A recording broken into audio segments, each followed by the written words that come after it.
don't get down to business in most instances right away.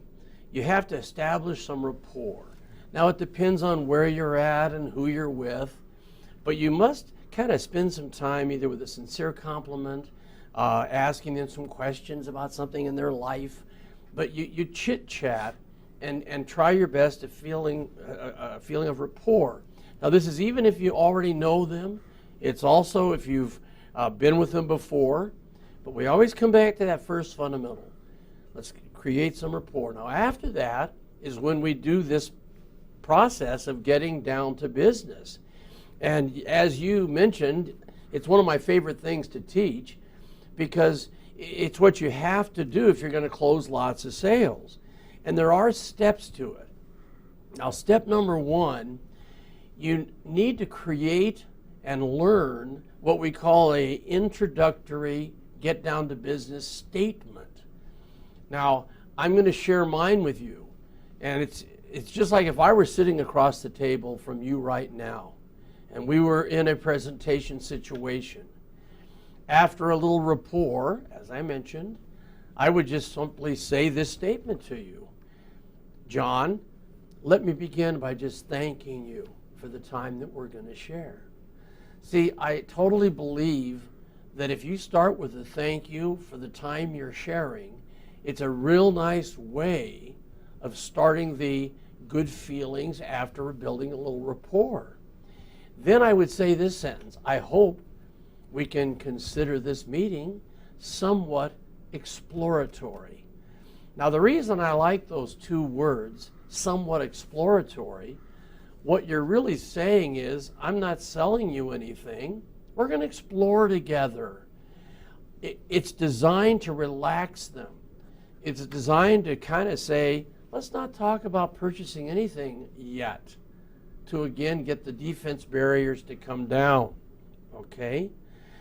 Then you would say this, meaning my job tonight as a professional, and then you'd mention your industry or your company, a professional with XYZ company, or a professional in the heating and air conditioning industry.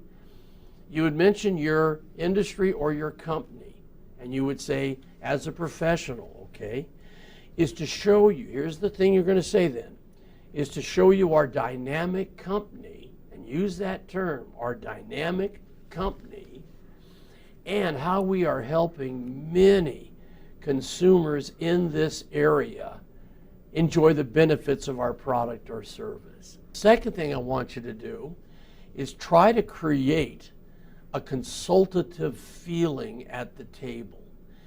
Now the way you can do this is have a pad or some type of paper that you're going to make notes.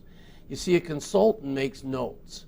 I want you to have a feeling with them that you're going to make some notes of what they're saying. Well, this does one thing. It gets them used to your writing, which you're going to have to do. Most of you have a written closing situation. Some of you I know do it verbally only, but for you that have any type of paperwork, you want to create the consultative feeling by using some legal pad or something to where they see you making notes. Again, get them used to writing, because you're going to have to move smoothly into closing, which you will then, of course, be writing. Now, I like this little sentence. I want to say this to you. I'd say this if I were at the table with you.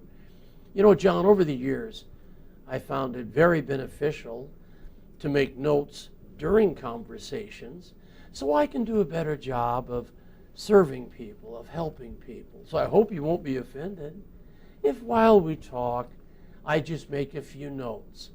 And I would have the blank pad. Don't have any printed form here. That'll scare them. Show them it's a nice blank pad. The next thing we're going to work on, because right now there can be some fear coming about, the next step will be calm their natural fears and reduce sales resistance. And of course that is done kind of like like you're them. You know, John, when I'm not working, I'm a consumer just like you. What I hope for when I'm considering purchasing anything is to find someone who's knowledgeable someone who really will help me, that wants to serve me, not just sell me, which I know we're all nervous about. So please, I want to ask you some questions, and I hope you'll feel free to not only answer, but also if any questions arise in your mind, I hope that you'll just let me know. Because the best way to serve someone is to really understand them, and understanding comes from listening. So please, share with me any challenges that you feel you might have, or anything you want to elaborate on, okay? The fourth thing, as Wally alluded to earlier, you use a thing we call the intent statement. Now, it's a statement designed to introduce the agenda for your meeting. And I think it's important that you realize most of you, not all of you, but most of you, when you start with a potential client, a buyer, you need to let them know what's going to happen. And that's what's called the agenda. I used to sit down and say, now what I'd like to do is tell you what we're going to do this evening. I'm going to tell you about our company. I'm then going to ask you some questions as to what your needs are. I'm then going to show you the different options that we have. And then, of course, we'll cover the financial aspects to make sure that not only you're comfortable, but you see the tremendous value that you will be receiving.